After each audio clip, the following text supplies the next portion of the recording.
And in that potential, you drop in the vector. And they were actually limiting Yeah. by trying to control. Yeah, there are people the that like have lost their ability to balance. If they close their eyes, they fall over. Boom. The vestibular system has like been destroyed in chemo or a virus or something like that. So they have to always see and justify because they can't feel balance anymore. The vestibular system is not working. And they would have a person who literally couldn't stand by themselves, standing there, in this case, with the thing on, and a person on either side, and they say, okay, close your eyes, and they would just, they'd start to go to one side and they would tap them, and start to go the other side and tap them. And within a 20-minute period, they would stand there still and balance with their eyes closed. That the upregulation was so fast, that's functional. That's functional. That there's still some kind of residual memory of the process that they're resurrecting that fast. But anyway, that's a side note because I want to let you know that the three avenues, movement, mental, and sensory, as I short form them, that sensory is not only the neurolight. There's light and sound, but you can also access it through the other senses. One of the biggest one, and I had mentioned this on Monday when you weren't here, is using the very first brain, right? Do you recall the first brain? You mean There are four brains. evolutionary-wise? Yeah, which we still retain.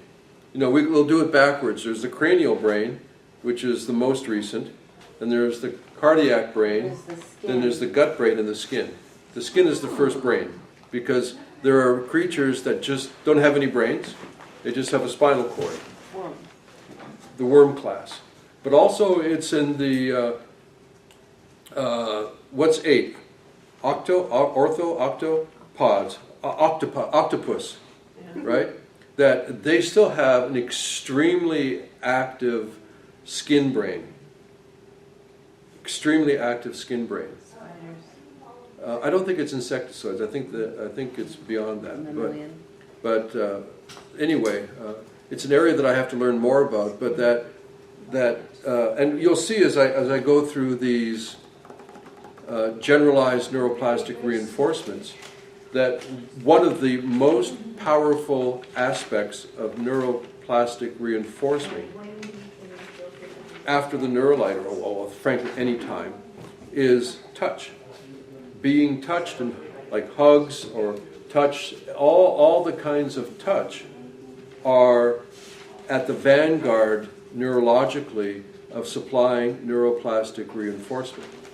That you're going right into the most primitive brain organ of all, the skin.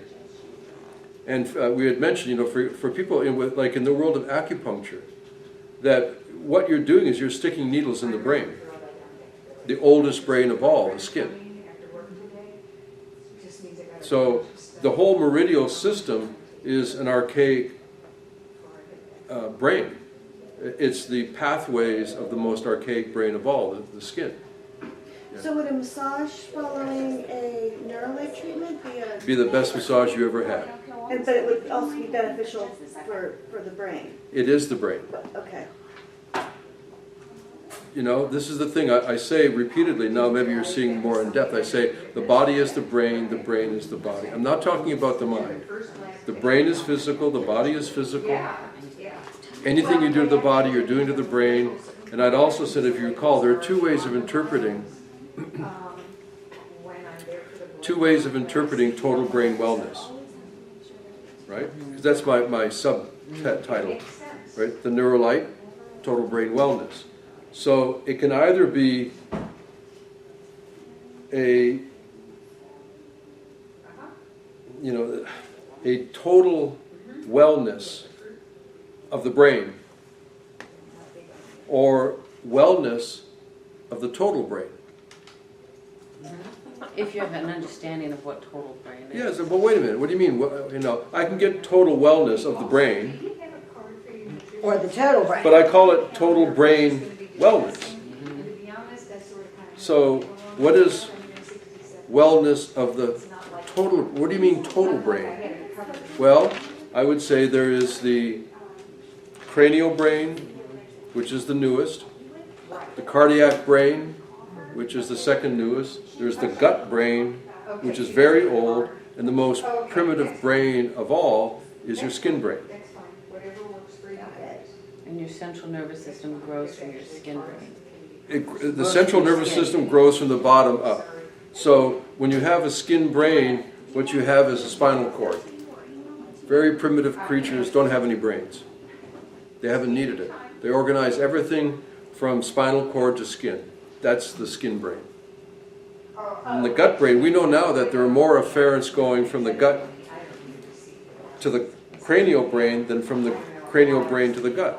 So the cranial brain is not telling the gut brain what to do as much as this is telling the brain what's happening. And also, you look at the cardiac, the heart.